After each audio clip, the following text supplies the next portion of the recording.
家なしです。昨年のゲームイベント時点で無限大アナンタ、NTE、アークナイツエンドフィールドを抑えて最推しだったアズールプロミリアのクローズドベータテストが始まったので飛びついたら、うってなったので感想を共有します。まずは概要。本作は基本プレイ無料のオープンワールドファンタジー RPG です。開発元はマンジュウで発売元はヨースター。稼働10年目を迎える老舗ソシャゲアズールレーンと同じ座組です。あらすじとしてはプレイヤーは予言された存在聖輪者としてプロミリア大陸に降り立って星の力を宿す生物、キボと絆を結びます。で、獣人族やハイエルフなど多様な種族が共存する広大な世界を規模とともに探索しながら迫り来る災悪と世界の謎に立ち向かっていくという感じです。対応ハードは PS5、PC、iOS、Android。システムとしてはいろんないつものが散らかっているので順不動でドバドバ紹介。戦闘中は3人のキャラをリアルタイムで切り替えて回避やパリをして敵の耐性ゲージを削り、耐性ゲージが削り切れると敵がブレイクしてダウン。ダウン中はよだめが倍増とかするのでその間いっぱい殴ります。回避やパリはスタミナ消費で使うのではなくて回数制。一定時間経過すると使用回数が回復するやつですね。なので乱用はできないんですが、判定は比較的緩めで、成功すると耐性ゲージが大きく減らせるので、ダメージ効率的にも回避やパリーが結構大事です。他のスキルはまあいつもの、ため通常攻撃とかスキルとか必殺技とか規模との連携技とか、キャラ入れ替えをトリガーに発動するスキルもあるので、名調と同じくキャラを入れ替えて戦うのが推奨されるスタイルです。ボスについては HP バーがあって、だいたい1本削るたびに激怒状態になって一定時間攻撃が激化、その間は攻撃が通らなくなります。キャラの成長システムもいつもので、デイリーで得られるアイテムを使ってキャラ自身のレベルと武器と防具のレベルを上げていきます。デイリーはもちろんスタミナ消費制です。スタミナはクローズドベータテストの時点では24時間でスタミナマックスになる仕様で、1回あたり1分強ぐらいかかるデイリーを3回回せばスタミナを使い切れる格好でした。ローグライク式に強化して進めていく連続戦闘コンテンツ、開催宇宙とか千の扉みたいなやつもあります。CBT では専用アイテムを元に星5含む好きなキャラや好きな武器と交換できたので、ガチャ周りのシステムや確率などについては不明です。ただ珍しく突システムがないので無課金美課金にも優しい可能性あり。フィールドの探索もおおむねいつもので、そこかしこでミニゲームがあるのでそれをクリアすると報酬がもらえます。木や食材の採取ポイントも多々あるので、斧やらの最終アイテムの耐久値を消費して、そういった資材を採取して、で壊れた橋を直して新しい地域に行ったり、壊れた建物を直すことでフィールドからの採取を自動でやってくれたりします。最終部分はホヨバとか名調と比べると若干新鮮かな。ファイナルファンタジー14のギャザラーシステムと同じ感じです。で、本作の売りなのかなと私が思ったシステムは2点。一つは農園システム。畑を作ったり作業台を使って収穫したりクラフトしたりすることで、食料やら装備品やらステラカードやらフィールドの採取用、建物回収用資材やらあらゆるものを作っていきます。エンドフィールドの修正工業システムに近いんですが、ただあそこほど生産ラインを全自動化する感じではなくて、武器を作るための武器製作台とか木材を加工するためのノコギリ台とか、それぞれで何を作るのか都度指定して資材を投入する必要があります。いずれにせよ本作では避けては通れず、メインシナリオでもチュートリ的にちょいちょい触ることになります。これが一つ目の売りで、もう一つの売りは規模。野生の規模についてはスターカードを使ってスターリンクさせて捕獲することが可能です。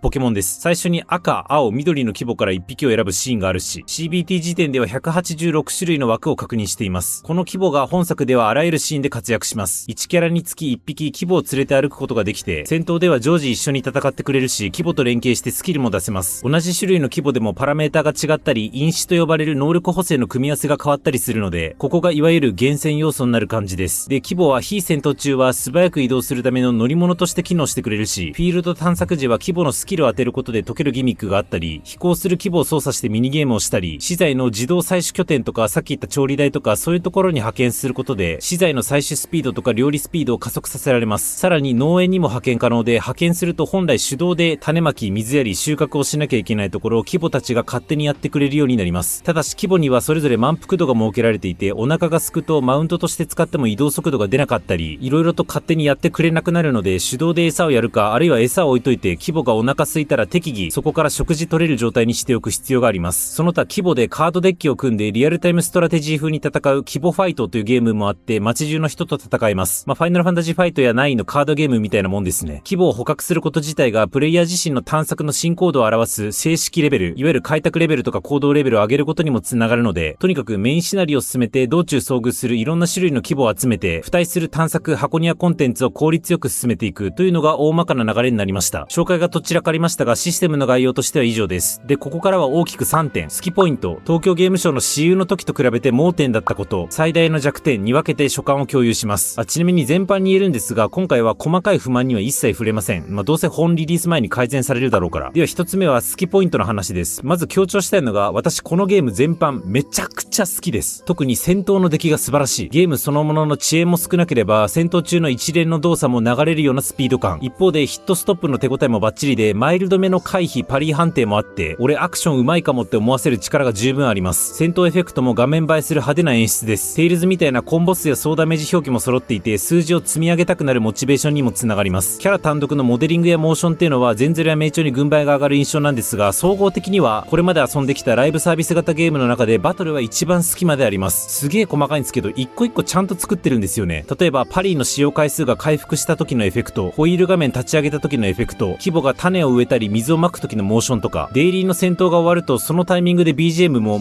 よくあるただのフェードアウトじゃなくて、ちゃんと音楽としての演奏が終わったり、細かいとこがいちいち丁寧で素晴らしい。それとストーリーの倍速、3倍速機能、これ業界標準になってほしい。一応スキップ時にあらすじも出てくるっちゃ出てくるんですけど、でもあらすじ見てスキップはしたくない。でもこのあたりのシーン、等速で見切るほど興味がっていうわがままな私にうってつけで、声優さんには悪いんですけど、ボイスも含めて全部倍速、3倍速で再生できるんで、ちょっと流したい時もキャラの動きを含めてさっと浴びられます。これも細かいんですけど、少なくともスタレとか名調ってボタンを押してセリフの一括表示をさせるのに、セリフが出始めてから一定時間経過しないとボタン操作を受け付けなくて、たまにストレスに感じることがあるんですが、本作はセリフの出だし直後から一括表示可能です。それなら最初から一括表示オプションあってもいいんちゃうと思わなくもないんですが、置いといて。で、私のもう一つでかい好きポイントは、シンプルに私の性癖である柔らかい画風×ドスケベにマッチしてるから。秋葉原の看板でアズレンのおっぱいビリヤードを見てから、あ、まんじゅうって振り切ってる感じの会社なんだ。その割に本作ってちょっとおとなしいような、いやでもこのテララってこのおっぱい妙に肉感的だしな、と測りかねてたんですけど、突如ぶっ込まれるこのロード画面で、察しとなりました。ストーリー中も狙ってるカットがこれまでの作品よりも多い印象。そして私の好きなこの X のアニスというキャラの紹介文、お姉さん呼びもお母さん呼びも OK、たとえ相手が子供でない場合もあやすという設定を公式がわざわざ明示していて、アニスが好きそうな成人男性の中のお姉さん派クラスターにもお母さん派クラスターにも配慮してくるこの抜け目のなさ、アズレンで培った性癖ノウハウの深さを感じます。公式がどうせお前こういうキャラにこういうプレイされたいんだろっていうのを全部理解してくれてる感覚があり、お店のような予定調和感、安心感があって居心地が良かったです。欲望のままにおっぱい構成にしたらヒーラー肩だしアタッカー星4だしで苦労しました。それを置いといてまとめると、全般作り込みがとても丁寧で情熱を感じる。中でもスピード感と手応えが両立したバトルは、これまでのゲームの中でもトップクラスの出来、あと性癖に合ってる。だからこのゲーム好きってことです。ここまでは去年の東京ゲームショウの15分の私有で感じていたことと一致していて、CBT で再認識できた点です。ただ、私有の時には認識できなかった盲点もあったっていうのが次の話題。このゲーム、かなり重い。言い換えればメインゲー適性が高そう。なぜそう感じたのかっていうと、まずコンテンツの種類がどの既存のゲームと比較しても同等あるいはそれ以上あります。例えば名調と比較すると、宝探しの旅っていうのは千の扉だし、規模は音階だし、で、それらを厳選する点も同じ。マップに点在するミニゲームも名調と同じ。規模を使った謎解きギミックっていうのも、名調も少数だけど、音階に変身してギミックをこなすシーンがあるので、同じっちゃ同じ。ただ、マップ上にある建物の修繕とか、定期的に資源を採取するギャザラーの部分とか、あと農園システムの部分はアズプロだけはみ出てる部分です。重ゲーとみなされがちのエンドフィールドと比較して初めて、資材採取とか農園システムの部分はある程度修正工業システムと被るなって感じなんですが、でもそれでも規模ファイトとかが絡みます。で、そういうコンテンツの種類が多いっていうのもあるんですけど、どちらかというとこっちの方が強く感じた要素で、1コンテンツで求める労力が別ゲーの類似コンテンツに比べてどれもこれも少しずつ多いんですね。ドバドバ上げてくんですけど、例えばマップ中のミニゲームで遭遇した音ゲー、何のこともなく始めたらとんでもなく難しい。タイミングよくボタンを押してトーテムポールを積み上げるミニゲームも最高評価を得るための条件が激シビア。なんならメインシナリオを進める時にやる謎解きすら若干難しい。で、規模の捕獲。名調だと単純に敵を倒せば音階として吸収できますが、本作の場合スターカード、要はモンスターボールが必要です。で、そのモンスターボールを作るのに農園システムでのクラフトが必要です。で、そのためには必要素材の収集が必要です。で、別の話、マップに転がってる銀の宝箱を開けるにはウィークリークエストの報酬で得られる鍵が必要です。マップ上の資源を採取するとき、特に木材とか鉱石を採取するときは専用の道具が必要です。採取のときは14と同じく一回一回カンカンして数秒ずつ消費して集めるんですが、14と違って道具も耐久値があるのでそこのケアも必要です。で、規模をマウントとして使うときは餌を与えて満腹度を維持しないと乗り物としての移動速度が減速します。フィールドは少なくとも CBT 中は壁登りが負荷だった上に高低差が大きいので探索時の移動量も多いです。フィールドにある橋とかを修復するにも資材が必要です。メインクエ中ファストトラベルポイントから2分ぐらいかけて目的地向けて歩いてたら途中壊れた橋に行く手を阻まれて木材が必要って言われて、でその場で持ち合わせがなくて一回農園に戻らなきゃいけない時がありました。農園はさっき言った通り規模によって種まき水やり、収穫の自動化は可能です。たださっき言った満腹度の話があるのと、あとエンドフィールドの電動最高機とか最初機と違って、インプットになる資源そのものは全自動で増やせるわけではありません。一応規模が一定量自動で取ってきてくれますけど、私の感触そんな潤沢な量じゃないんで、待つかあるいは自分である程度取ってくる必要があります。で、農作物の育成とか料理についても時間がかかって、エンドフィールドだとそれが2秒に1個とか10秒に1個とかだったりしますが、規模によるブースト込みでも分単位必要な場合があります。デイリーコンテンツもまず1回に出てくる敵の数が名鳥やエンドフィールドより2倍ぐらい多いです。倒してから宝箱に触れた後、毎回リッチなリザルト画面が出てきます。宝探しコンテンツも名鳥の1000の扉と比べてめちゃくちゃ長いです。伝わりますかねこの感覚。どれか1個が劇的に重たいんじゃなくて、それぞれの要素が別ゲーの似たコンテンツよりちょっ